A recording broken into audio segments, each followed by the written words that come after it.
അന്ന് രാവിലെ ഞങ്ങൾ 6:30 കുർബാനക്കാണ് പോയത്. ചെറിയൊരു കേക്ക് വിതരണമൊക്കെ ഉണ്ടായിരുന്നു.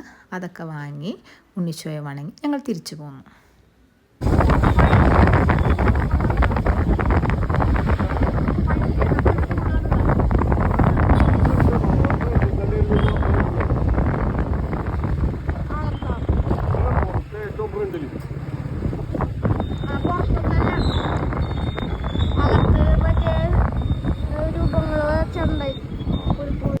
അങ്ങനെ ഞങ്ങൾ വീട്ടിലെത്തി.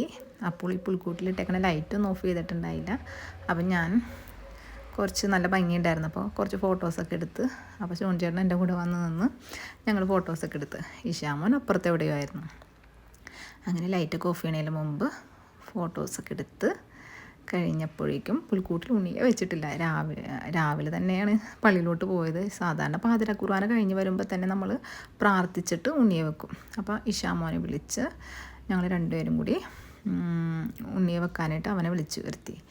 അപ്പോൾ കൊച്ചപ്പുറത്ത് എവിടെയായിരുന്നു. അങ്ങനെ അവൻ പ്രാർത്ഥിച്ച് ഈ ഒരു വർഷം മുഴുവനും ഞങ്ങൾക്ക് വന്ന എല്ലാ തെറ്റുകളും കുറവുകളൊക്കെ പുറത്ത് പുതിയൊരു വർഷത്തിൽ നല്ല മോനായിട്ട് വളരാനുള്ള അനുഗ്രഹമൊക്കെ തന്നെ. പിന്നെ കുഞ്ഞുങ്ങളില്ലാതെ വേദനിക്കുന്ന എല്ലാവർക്കും പുൽക്കൂട്ടിലെ ഉണ്ണിയെ പോലെ ഒരു കുഞ്ഞിനെ കൊടുത്ത് അനുഗ്രഹിക്കണമേ. എല്ലാവർക്കും ക്രിസ്മസിൻ്റെ ഐശ്വര്യവും സമൃദ്ധിയൊക്കെ നൽകണമേ. എല്ലാവർക്കും നല്ലത് വരത്തുന്നതൊക്കെ പ്രാർത്ഥിച്ച് ഉണ്ണിയെ വെച്ചു. അപ്പോഴേക്കും ഞാൻ ബ്രേക്ക്ഫാസ്റ്റിനുള്ള സ്റ്റൂവൊക്കെ റെഡിയാക്കണമല്ലോ. വേഗം കിച്ചണിലോട്ട് വന്നു അതൊക്കെ വേഗം റെഡിയാക്കി. കേക്കും വൈനും ബ്രെഡും ചേട്ടന് പുട്ട് വേണമെന്ന് പറഞ്ഞുകൊണ്ട് പുട്ടും ഉണ്ടാക്കിയിട്ടുണ്ടായിരുന്നു. സാധാരണ വെള്ളപ്പമൊക്കെ ഉണ്ടാക്കാറുണ്ട്. ഈ പ്രാവശ്യം അതൊന്നും ഉണ്ടാക്കിയില്ല. സ്റ്റോയമയൊന്നും ഇല്ലാത്തതുകൊണ്ട് അപ്പച്ചനെ ഞാനും ഇഷാമോനും ചേട്ടനും കൂടിയാണ് ഒരുമിച്ചിരുന്നാണ് രാവിലത്തെ ബ്രേക്ക്ഫാസ്റ്റൊക്കെ കഴിച്ചത്. അങ്ങനെ അതൊക്കെ കഴിച്ച് കഴിഞ്ഞപ്പോഴേക്കും ജംസി ആൻറ്റി അവിടെ കേക്ക് കട്ട് ചെയ്യുന്നു ഒന്ന് വരാൻ പറഞ്ഞ്. അപ്പം ഞാൻ അവരുടെ ക്രിസ്മസിൽ ചെന്ന് പങ്കുകൊണ്ടു. അങ്ങനെ അവിടെ കേക്കൊക്കെ കട്ട് ചെയ്ത് അവിടെ നിന്ന് ഒരു കഷ്ണം കേക്കൊക്കെ കഴിച്ച് തിരിച്ചു പോന്നു. അവിടെ മേൽത്താത്തിയും അംബ്രൂസേട്ടനും നോയൽ UK അപ്പോൾ അവനെ അയച്ചു കൊടുക്കാൻ വേണ്ടി ഫോട്ടോസൊക്കെ എടുത്തായിരുന്നു. പിന്നെ ഞാൻ പെട്ടെന്ന് വീട്ടിൽ വന്ന് ഉച്ചക്കാലത്തൊക്കെയുള്ള ലഞ്ചിനുള്ളതൊക്കെ റെഡിയാക്കണമല്ലോ. അപ്പം ഡിഷ് ഉണ്ടാക്കാമെന്ന് വിചാരിച്ചിരുന്നു.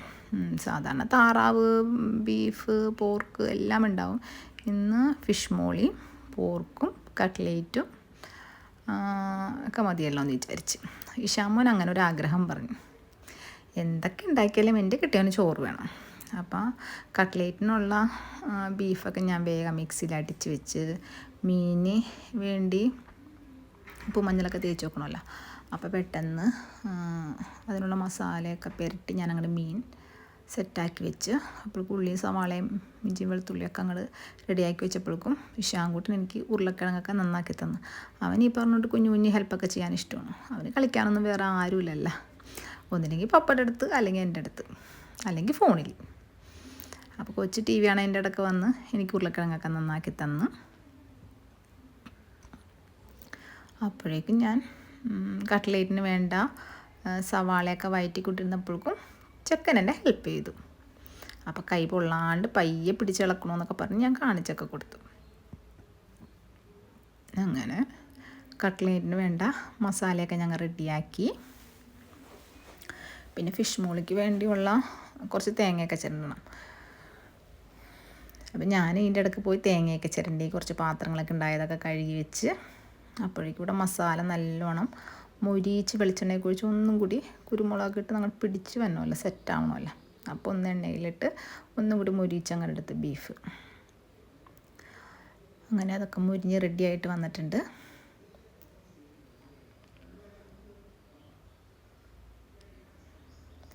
അങ്ങനെ കട്ട്ലേറ്റിൻ്റെ സംഭവത്തിനുള്ള മസാലയൊക്കെ റെഡിയായി.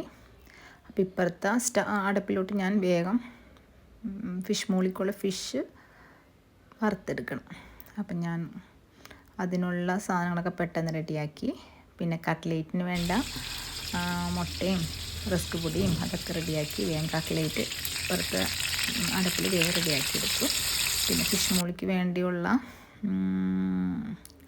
ഗ്രേവിയൊക്കെ റെഡിയാക്കണം. വേഗം തേങ്ങാപ്പാലൊക്കെ ഒഴിച്ച് അപ്പോഴേക്കും ചേട്ടനും വന്ന് ചേട്ടന് ഹെൽപ്പൊക്കെ ചെയ്ത് തന്നു. അങ്ങനെ ഗ്രേവി റെഡിയായിട്ട് വന്നപ്പോഴേക്കും വറുത്ത് വെച്ചേക്കണ മീൻ നമ്മൾ എല്ലാം പുരട്ടിയൊക്കെ വെച്ചേക്കാനോട് ഉപ്പൊക്കെ നല്ലോണം പിടിച്ചിട്ടുണ്ട്. അപ്പോൾ ജസ്റ്റ് ഒന്ന് ഇതൊന്ന് തിളച്ച് വരേണ്ട ഒരു കാര്യമുള്ളൂ. തലപ്പാൽ ഒഴിച്ച് കഴിഞ്ഞാൽ പിന്നെ നമ്മൾ തിളപ്പിക്കാറില്ല. എന്നാൽ ആ തക്കാളിയേക്കൊന്ന് ആ പച്ച ചോയൊക്കെ പോകാനായിട്ടൊന്ന് ഉടഞ്ഞു വരണം. അങ്ങനെ പിന്നെ തലപ്പാലൊക്കെ അങ്ങോട്ട് ഒഴിച്ചു.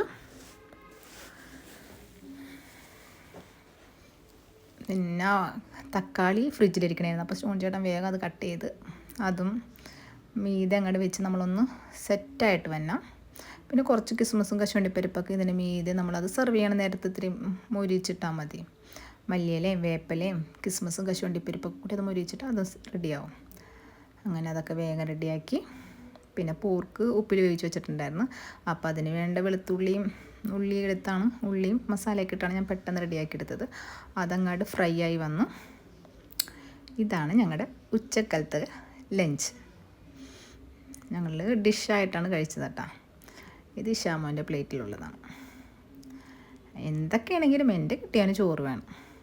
ഒരു കഷ്ണം ബ്രെഡ് മുക്കി ആ ഗ്രേവി കൂട്ടി തിന്നുന്നുണ്ട് ചോണിച്ചേട്ടൻ ചോറ് തന്നെയാണ് തിന്നത്. അങ്ങനെ ഇഷാനും ഞാനും ചോണിച്ചേട്ടനും അപ്പച്ചനും കൂടി ലഞ്ചൊക്കെ കഴിച്ചു. Thanks for watching.